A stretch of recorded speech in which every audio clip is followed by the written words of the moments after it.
The great lions roar to the Udumbarikans. Kinh Udumbarika Sư Tử Hống. Digha Nikaya, the long discourses. The great lions roar to the Udumbarikans, Udumbarika Sihanada Sutta. Thus have I heard. Once the Lord was staying in Rajagaya at the Vulture's Peak, and at that time the wanderer Nigroda was staying at the Udumbarika lodging for wanderers, with a large company of some 3,000 wanderers. And one morning early, the householder Sandana came to Rajagaya in order to see the Lord.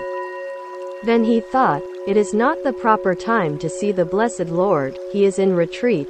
It is not the proper time to see the meditating monks, they are in retreat. Perhaps I should go to the Udumbarika lodging for wanderers and call on Nigroda. And he did so.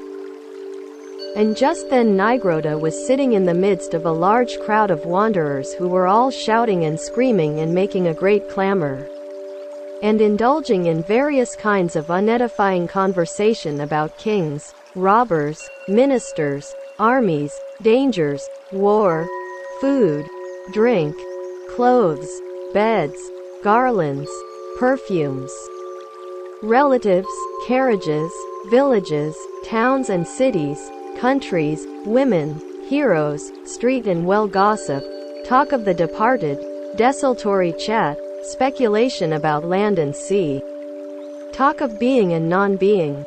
Then Nigroda saw Sandana approaching from a distance, and he called his followers to order, saying, "Be quiet, gentlemen, don't make a noise, gentlemen." The householder Sandana, a follower of the ascetic Gautama, is approaching. He is one of the number of white-robed householder followers of the ascetic Gautama in Rajagaya. And these good folk are fond of quiet, they are taught to be quiet and speak in praise of quiet. If he sees that this company is quiet, he will most likely want to come and visit us. At this the wanderers fell silent. Then Sandana approached Nigroda and exchanged courtesies with him, and then sat down to one side. Then he said, "Reverend sirs, the way the wanderers of another faith conduct themselves when they come together is one thing, they make a great clamor, and indulge in all manner of unedifying conversation. The blessed Lord's way is different, he seeks a lodging in the forest, in the depths of the jungle, free from noise, with little sound, far from the madding crowd, undisturbed by men, well fitted for seclusion." Then Nigroda replied, "Well now, householder, do you know whom the ascetic Gautama talks to? Whom does he converse with? From whom does he get his lucidity of wisdom? The ascetic Gautama's wisdom is destroyed by the solitary life, he is unused to assemblies, he is no good at conversation, he is right out of touch. Just as bison circling around keep to the fringes, so it is with the ascetic Gautama. In fact, householder, if the ascetic Gautama were to come to this assembly, we would baffle him with a single question, we would knock him over like an empty pot." Now the Lord, with his divine ear faculty, purified and surpassing human range, heard this exchange between Sandana and Nigroda. And, descending from the Vulture's Peak, he came to the peacock's feeding ground beside the Sumagata tank, and walked up and down there in the open air. Then Nigroda caught sight of him, and he called his company to order, saying, "Gentlemen, be quiet, be less noisy. The ascetic Gautama is walking up and down beside the Sumagata tank. He is fond of quiet, he speaks in praise of quiet. If he sees that this company is quiet, he will most likely want to come and visit us. If he does so, we will put this question to him. Lord, what is this doctrine in which the blessed Lord trains his disciples, and which those disciples whom he has so trained as to benefit from it recognize as their principal support, and the perfection of the holy life?" At this, the wanderers were silent. Then the Lord approached Nigroda, and Nigroda said, "Come, blessed Lord, welcome, blessed Lord." At last the blessed Lord has gone out of his way to come here. Be seated, Lord, a seat is prepared. The Lord sat down on the prepared seat, and Nigroda took a low stool and sat down to one side. Then the Lord said to him, Nigroda, what was the subject of your conversation just now? What talk have I interrupted? Nigroda replied, Lord, we saw the blessed Lord walking up and down at the peacock's feeding ground by the Sumagata tank, and we thought, if the ascetic Gautama were to come here we could ask him this question. Lord, what is this doctrine in which the blessed Lord trains his disciples, and which those disciples whom he has so trained as to benefit from it recognize as their principal support and the perfection of the holy life? Nigroda, it is hard for you, holding different views, being of different inclinations and subject to different influences, following a different teacher, to understand the doctrine which I teach my disciples. Come on then, Nigroda, ask me about your own teaching. About your extreme austerity. How are the conditions of austerity and self-mortification fulfilled, and how are they not fulfilled? At this the wanderers made a great commotion and noise, exclaiming, It is wonderful, it is marvelous how great are the powers of the ascetic Gautama, in holding back with his own theories and in inviting others to discuss theirs. Silencing them, Nigroda said, Lord, we teach the higher austerities. We regard them as essential, we adhere to them. Such being the case, what constitutes their fulfillment or non-fulfillment? Suppose, Nigroda, a self-mortifier, goes naked, uses no polite restraints, licks his hands, does not come or stand still when requested. He does not accept food out of the pot or pan, as Sutta 8. Verse 14. He wears coarse hemp or mixed material, shrouds from corpses, rags from the dust heap. He is a plucker out of hair and beard, devoted to this practice. He is a covered thorn man, making his bed on them, sleeping alone in a garment of wet mud, living in the open air, accepting whatever seed is offered. One who drinks no water and is addicted to the practice, or he dwells intent on the practice of going to bathe 3 times before evening. What do you think? Nigroda, is the higher austerity thereby fulfilled, or not? Indeed, Lord, it is fulfilled. But, Nigroda, I maintain that this higher austerity can be faulted in various ways. In what way, Lord, do you maintain that it can be faulted? Take the case, Nigroda, of a self-mortifier who practices a certain austerity. As a result, he is pleased and satisfied at having attained his end. And this is a fault in that self-mortifier. Or else in so doing he elevates himself and disparages others. And this is a fault in that self-mortifier. Or else he has become intoxicated with conceit, infatuated and therefore careless. And this is a fault in that self-mortifier. Again, a self-mortifier practices a certain austerity, and this brings him gains, honors and fame. As a result, he is pleased and satisfied at having attained his end. Or else he elevates himself and disparages others. Or else he becomes intoxicated with conceit, infatuated and therefore careless. And this is a fault in that self-mortifier. Again, a self-mortifier practices a certain austerity, and he divides his food into 2 heaps, saying, This suits me, that doesn't suit me. And what does not suit him he eagerly rejects, while what suits him he eats up greedily, recklessly and passionately, not seeing the peril, with no thought for the consequences. And this is a fault in that self-mortifier. Again, a self-mortifier practices a certain austerity for the sake of gains, honors and fame, thinking, Kings and their ministers will honor me. Khatiyas and Brahmins and householders, and religious teachers. And this is a fault in that self-mortifier. Again, a self-mortifier disparages some ascetic or Brahmin, saying, See how he lives in abundance, eating all sorts of things. whether propagated from roots, from stems, from joins, from cuttings, or fifthly from seeds, he chews them all up with that thunderbolt of a jaw of his, and they call him an ascetic.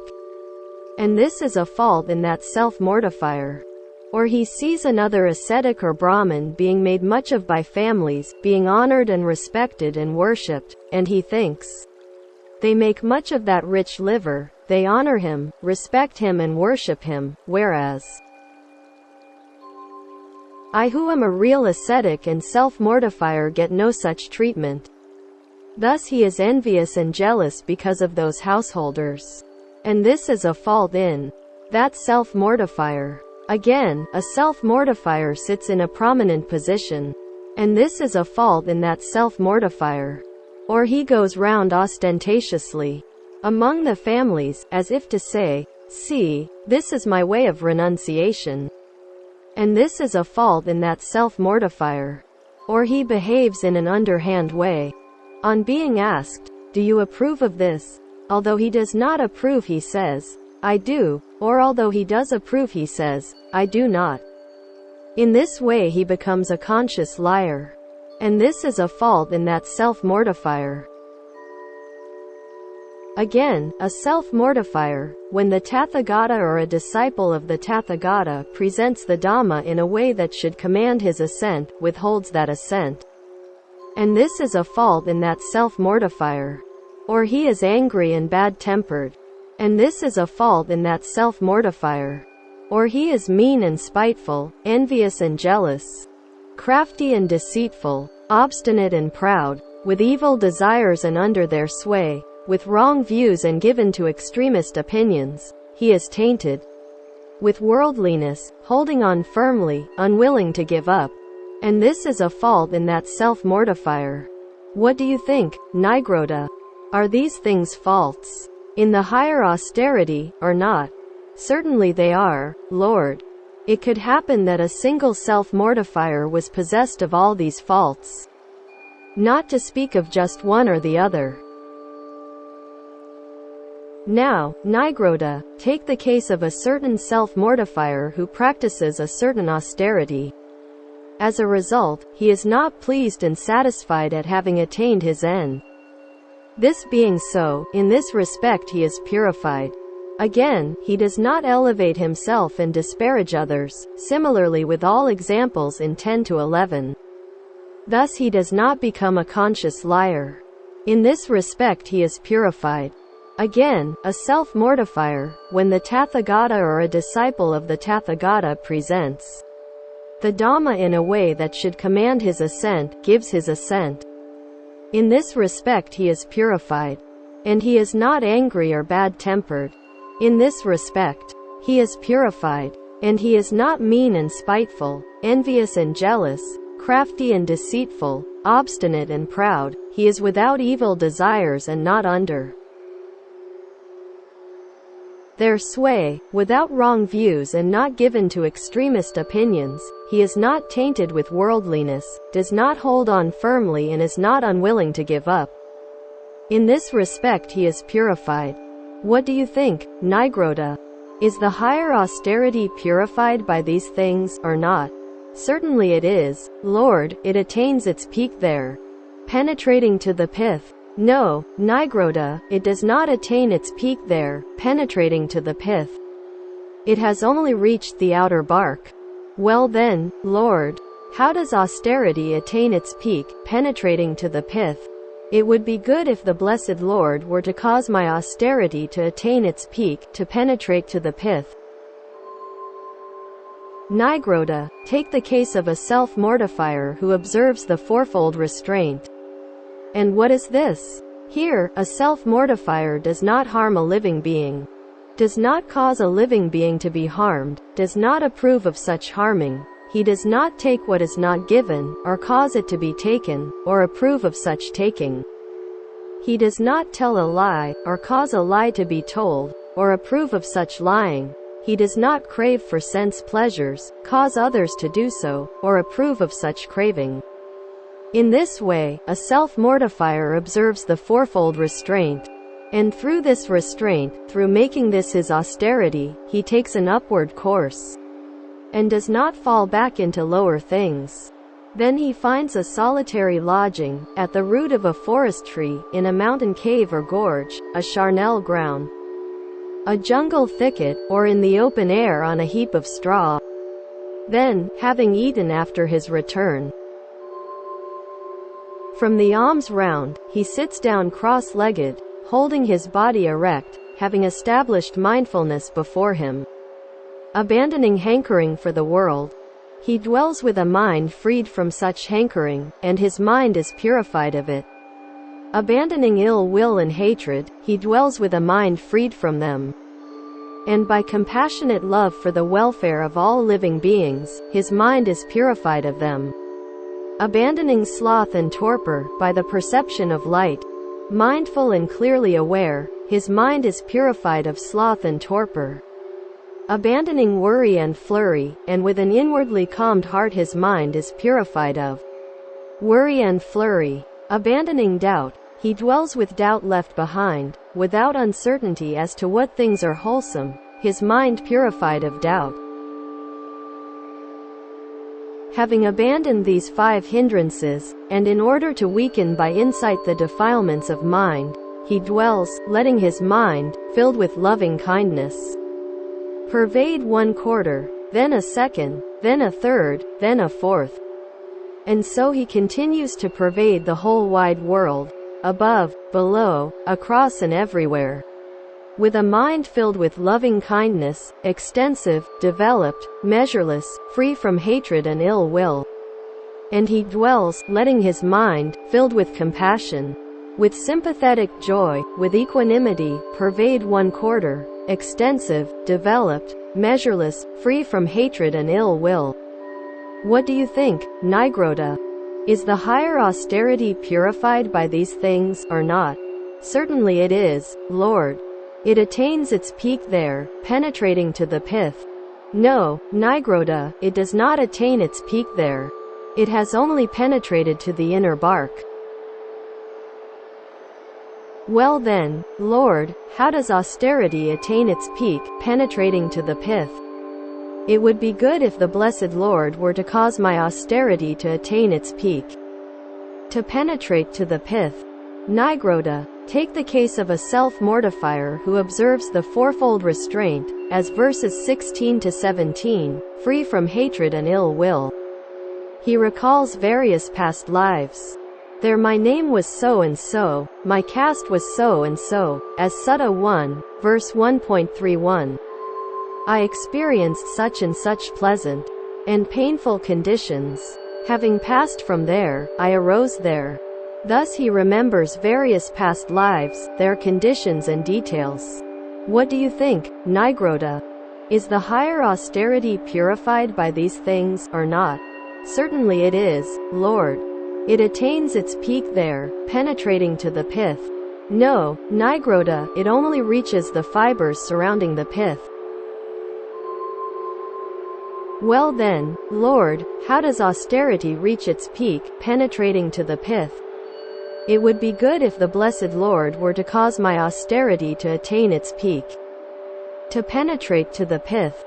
Well, Nigroda, take the case of a self-mortifier who observes the fourfold restraint, free from hatred and ill will. Thus he remembers various past lives, their conditions and details. And then, with the purified divine eye, he sees beings passing away and arising, base and noble, well-favored and ill-favored, to happy and unhappy destinations as karma directs them. What do you think, Nigroda? Is the higher austerity purified by these things, or not? Certainly it is, Lord. It attains its peak there, penetrating to the pith. So indeed it is, Nigroda, that austerity is so purified as to reach its peak and penetrate to the pith. And so, Nigroda, when you ask, what, Lord, is this doctrine, in which the Blessed Lord trains his disciples, and which those disciples whom he has so trained as to benefit from it recognize as their principal support, and the perfection of the holy life? I say that it is by something more far-reaching and excellent that I train them, through which they recognize as their principal support, and the perfection of the holy life." At this the wanderers made a great commotion and noise, exclaiming, "We and our teacher are ruined. We know of nothing higher or more far-reaching than our teaching." And when the householder Sandana realized, these wanderers of other views are actually listening and attending to the Lord's words, and inclining their minds to the higher wisdom, he said to Nigroda, "Reverend Nigroda, you said to me, 'Come now, householder.' Do you know whom the ascetic Gautama talks to? His wisdom is destroyed by the solitary life, he is no good at conversation, he is right out of touch. So now that the blessed Lord has come here, why don't you baffle him with a single question and knock him over like an empty pot?" And at these words, Nigroda was silent and upset, his shoulders drooped, he hung his head and sat there downcast and bewildered. Seeing the state he was in, the Lord said, "Is it true, Nigroda, that you said that?" "Lord, it is true that I said that, foolishly, mistakenly, and wickedly." "What do you think, Nigroda? Have you ever heard it said by wanderers who were aged, venerable, the teachers of teachers, that those who in the past were arahants, fully enlightened Buddhas, used to talk, when they came together, by shouting and screaming and making a great clamor, and indulging in an edifying conversation, the way you and your teachers do?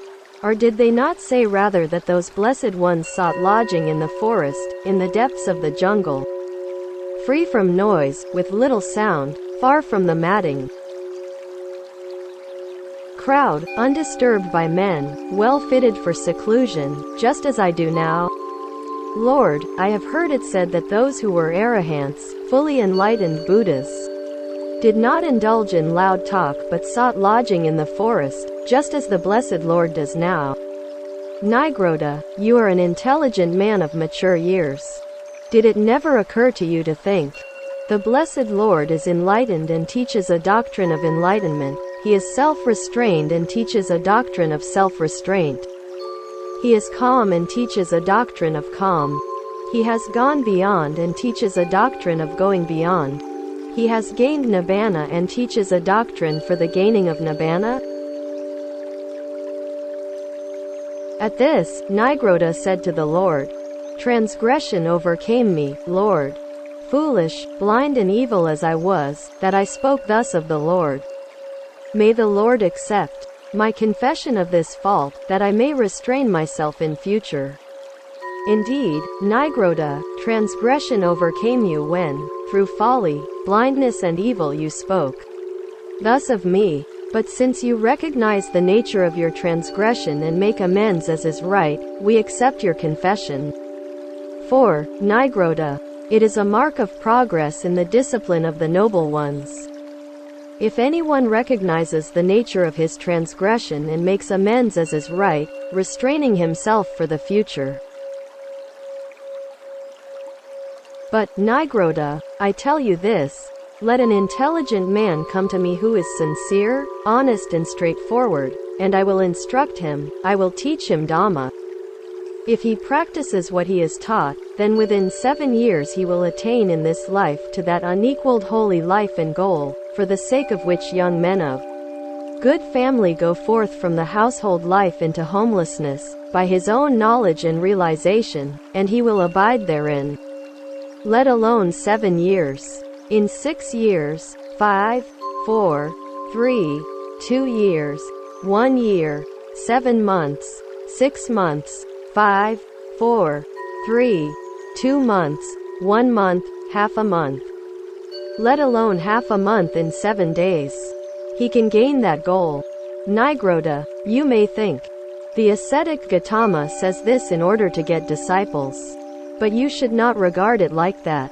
Let him who is your teacher remain your teacher. Or you may think, he wants us to abandon our rules. But you should not regard it like that. Let your rules remain as they are. Or you may think, he wants us to abandon our way of life. But you should not regard it like that. Let your way of life remain as it was. Or you may think, he wants to establish us in the doing of things that according to our teaching are wrong, and are so considered among us. But you should not regard it like that. Let those things you consider wrong continue to be so considered. Or you may think, he wants to draw us away from things that according to our teaching are good, and are so considered among us. But you should not regard it like that. Let whatever you consider right continue to be so considered. Nigroda, I do not speak for any of these reasons.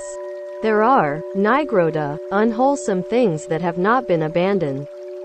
Tainted, conducive to rebirth, fearful, productive of painful results in the future, associated with birth, decay and death. It is for the abandonment of these things that I teach Dhamma.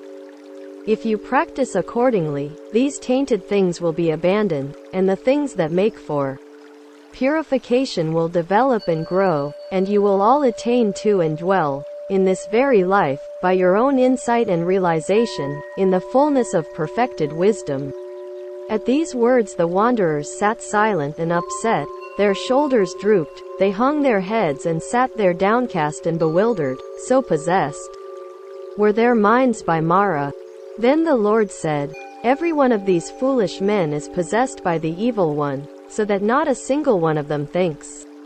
Let us now follow the holy life proclaimed by the ascetic Gautama, that we may learn it, for what do 7 days matter?